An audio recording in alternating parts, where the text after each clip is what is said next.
본 영상은 투자 판단 참고용이며 모든 투자 책임은 투자자 본인에게 있습니다. 특정 종목 매수 매도 추천이 아닙니다. 여러분의 포트폴리오에서 지금 가장 빛나는 주인공 어떤 종목인가요? AI? 반도체? 좋습니다. 하지만 그 주인공이 10년 뒤에 여러분의 계좌를 처참하게 배신할 수도 있다면 어떻게 하시겠어요? 주식으로 세상 이야기에 오신 걸 환영합니다. 오늘은 주도주의 배신이라는 한국 증시 70년 역사에 숨겨진 이 잔혹한 진실을 통해서요. 지금 우리가 무엇을 준비해야 하는지 그 생존 전략을 함께 파헤쳐 보겠습니다. 지금 시장의 스포트라이트는 당연히 AI, 반도체 같은 종목들이 전부 받고 있죠. 누가 봐도 현재의 주인공들 맞습니다. 그런데요, 제 20년 경험상 시장의 환호가 가장 뜨거울 때가 사실은 가장 위험한 순간이더라고요. 제가 질문을 한번 이렇게 바꿔볼게요.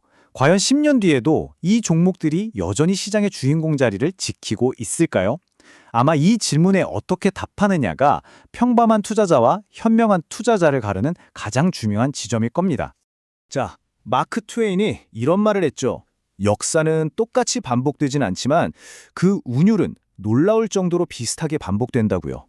이 말이야말로 주식시장을 관통하는 가장 정확한 표현 중 하나가 아닐까 싶습니다. 과거의 시장 사이클은요, 오늘을 이해하는 거의 완벽한 청사진을 우리에게 제공하거든요.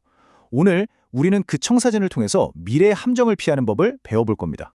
자, 그래서 오늘은요. 먼저 70년대 최초의 성장 신화가 어떻게 무너졌는지부터 시작해서요. 80년대 유동성이 만들어낸 거품의 실체를 들여다볼 겁니다. 그리고 IMF와 닷컴 버블이 공존했던 90년대 이 대분열의 시대를 통해서 주도주가 어떻게 바뀌는지 그 역동성을 한번 느껴보고요. 마지막으로 이 모든 역사를 꿰뚫는 생존 투자의 원칙을 여러분의 것으로 만들어 드리겠습니다. 자, 그럼 첫 번째 사례 연구 바로 1970년대로 한번 가보겠습니다. 한국 증시 역사상 최초의 성장주 신화가 쓰여졌던 바로 그 시절이죠. 주인공은 놀랍게도 건설주였습니다. 이야, 이 숫자 좀 보세요. 정말 믿기 힘든 숫자 아닙니까? 70년대 중후반 단 5년 만에요. 건설업종 지수가 무려 962% 폭등했습니다. 10배 가까이 오른 거죠. 당시 코스피 상승률이 387%였으니까 이걸 압도하고도 남는 그야말로 괴물 같은 퍼포먼스였어요. 중동 산유국들이 오일 달러를 벌어들이면서 인프라에 쏟아붓기 시작했고 이게 우리 건설사들한테는 전례 없는 기회의 문이 됐던 겁니다. 당시 버블이 얼마나 심했는지 이 데이터가 명백하게 보여줍니다. 1978년 고점에서 건설업종의 시가총액 비중 보이시죠? 전체 시장의 27.1%입니다.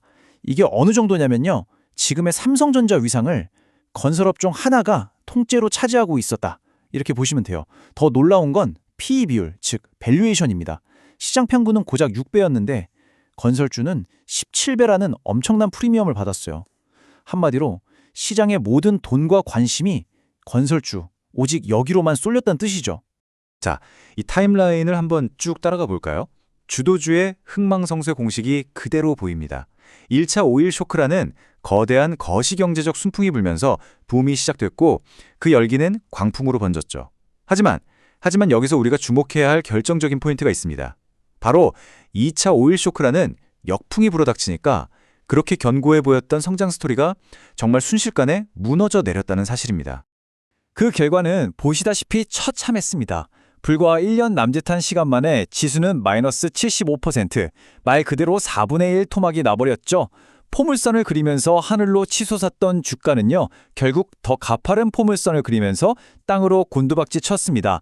이것이 바로 한국 증시 역사에 기록된 주도주 배신의 첫 번째 사건입니다. 그런데 말이죠. 시장은 망각의 동물이라고 하잖아요. 70년대의 뼈아픈 교훈을 잊었던 걸까요? 불과 10년 뒤 시장은 또 다른 새로운 주인공을 찾아냅니다. 바로 삼저호황이라는 어마어마한 유동성의 파도를 타고 날아오른 금융주, 그중에서도 특히 증권주들이었죠. 이건 70년대 건설주 신화는 명함도 못 내밀 수준입니다. 80년대 증권업종 지수는요, 무려 3,632%가 넘게 폭등합니다. 저금리, 저유가, 저달러, 이 3저라는 완벽한 조건 속에서 우리 경제는 단군 이래 최대 호황을 누렸고 그 수혜는 고스란히 증권사들 실적으로 연결됐죠. 시장에 풀린 모든 돈이 증권주로 빨려 들어갔다고 해도 과언이 아니었습니다. 자, 그런데 여기서 정말 흥미로운, 어쩌면 좀 소름 돋는 지점을 발견하게 됩니다. 1989년 증시가 무너지기 직전에 나타났던 가장 강력한 경고 신호가 뭐였냐면 바로 공급의 폭증이었습니다. 정부가 주도해서 포스코, 한정 같은 국민주를 상장시키고 기업들은 너도 나도 유상증자를 하면서 시장의 주식 물량이 복물터지듯 쏟아졌죠. 수급 균형이 완벽하게 깨져버린 겁니다. 이거 어디서 많이 본 장면 아닌가요? 맞습니다. 2020년과 21년 유동성 파티가 절정에 달했을 때 우리 시장에 나타났던 그 대규모 IPO 붐과 정확하게 겹쳐 보입니다. 역사의 운율이 다시 한번 반복된 거죠. 제 20년 경험에 비춰보면요. 이건 거의 공식이에요, 공식. 2000년대 초 닷컴 버블 때도 그랬고 2010년대 차화정 랠리 때도 똑같았습니다. 시장 참여자들이 모두 환호하면서 새로운 주식을 사려고 줄을 설 때 바로 그때가 주식을 파는 공급자들, 즉 기업이나 대주주 입장에서는 가장 비싼 값에 주식을 넘길 수 있는 절호의 기회인 셈이거든요. 이야기와 업종 이름만 바뀔 뿐이지 이 공급 과잉이 강세장을 끝장내는 각본은 시대를 초월하는 진리더군요. 자, 이제 90년대로 넘어가 보겠습니다. 이 시기는 한마디로 격변 그 자체였습니다. 국가부도라는 처절한 위기와 기술주 광풍이라는 비이성적인 과열이 한 시대에 공존했던 그야말로 대분열의 시대였죠. 타임라인만 봐도 정말 숨이 가쁘죠. 시장 개방으로 새로운 투자 패러다임이 들어오나 싶었는데 곧바로 IMF 외환 위기라는 거대한 파도에 휩쓸려서 시작이 붕괴 직전까지 갔습니다. 하지만 바로 그 잿더미 속에서 믿을 수 없는 V자 반등이 일어났고 인터넷이라는 새로운 신화, 즉 닷컴 버블이 잉태되고 있었습니다. 이 도넛 차트 하나가 90년대의 모든 것을 말해줍니다. 한 단어로 요약하면 양극화입니다. 보세요. 70년대 영웅이었던 건설업은 마이너스 82%, 80년대 황제였던 금융업은 마이너스 91%로 처참하게 몰락했습니다. 과거의 영광만 믿고 존버했던 투자자들의 계좌는 말 그대로 녹아내린 거죠. 반면에 바로 그 폐허 속에서 새로운 시대의 주인공이 탄생합니다. 바로 삼성전자를 필두로 한 전기전자 업종이었죠. 주도주의 잔혹한 배신과 새로운 주도주의 화려한 탄생이 한 시대에 동시에 벌어진 겁니다. 자, 어떻습니까? 70년대부터 90년대까지 세 개의 거대한 사이클을 정신없이 달려왔는데요. 이제 이 역사적 사례들 속에서 우리가 정말로 가슴에 새겨야 할 시대를 초월하는 생존의 원칙들을 정리해볼 시간입니다. 자, 이 패턴을 여러분의 투자 나침반으로 삼으시면 좋겠습니다. 바로 주도주 사이클 4단계 모델입니다.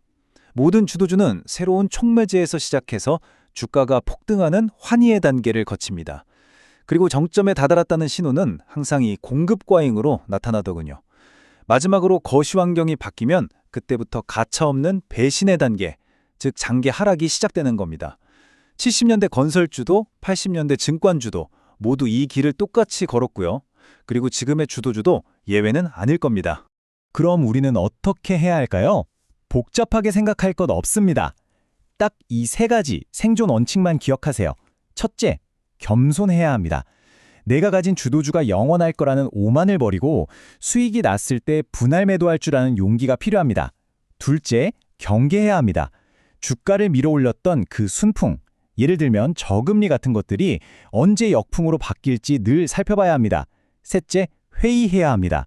모두가 열광하면서 신규 상장주 청약에 몰릴 때 우리는 오히려 한 발 물러서서 군중과 반대로 생각하며 위험 관리를 시작해야 합니다.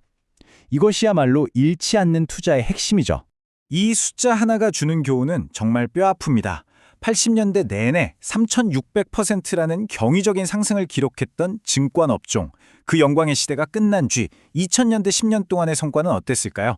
마이너스 56%였습니다. 한 시대의 영웅이 다음 10년 동안 최악의 낙오자가 된 거죠. 과거의 영광에 취해서 주식을 팔지 못했던 투자자들은 10년이 넘는 고통의 시간을 보내야만 했습니다. 여기서 우리가 도달해야 할 결정적인 결론이 나옵니다.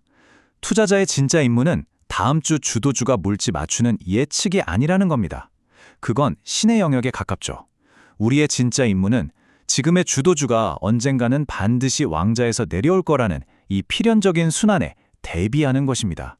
리스크 관리와 적응력, 이 두 가지가 예측이라는 허상보다 훨씬 더 중요한 생존 무기입니다. 자, 이제 공은 여러분에게 넘어갔습니다. 오늘 우리가 함께 살펴본 이 주도주의 사이클을 알게 된 지금, 여러분의 포트폴리오에 담겨있는 현재의 주도주들, 그 AI와 반도체, 그 안에 숨겨진 리스크를 어떻게 다시 평가하시겠습니까? 지금이 환희의 단계인지 아니면 어쩌면 이미 공급 과잉의 징후가 나타나고 있는 건 아닌지 말이죠. 지금은 맹목적으로 추격 매수할 때가 아니라 냉정하게 내 포트폴리오를 점검하고 다가올 변화에 대비해야 할 때입니다. 결국 주식시장은 예측의 영역이 아니라 변화에 대응하고 끝까지 살아남는 자가 이기는 생존의 무대니까요. 오늘 이야기가 여러분의 투자 프레임워크를 한 단계 업그레이드하는 데 도움이 되었으면 좋겠습니다. 구독, 좋아요, 알림 설정 잊지 마시고요. 이상 주식으로 세상 이야기였습니다.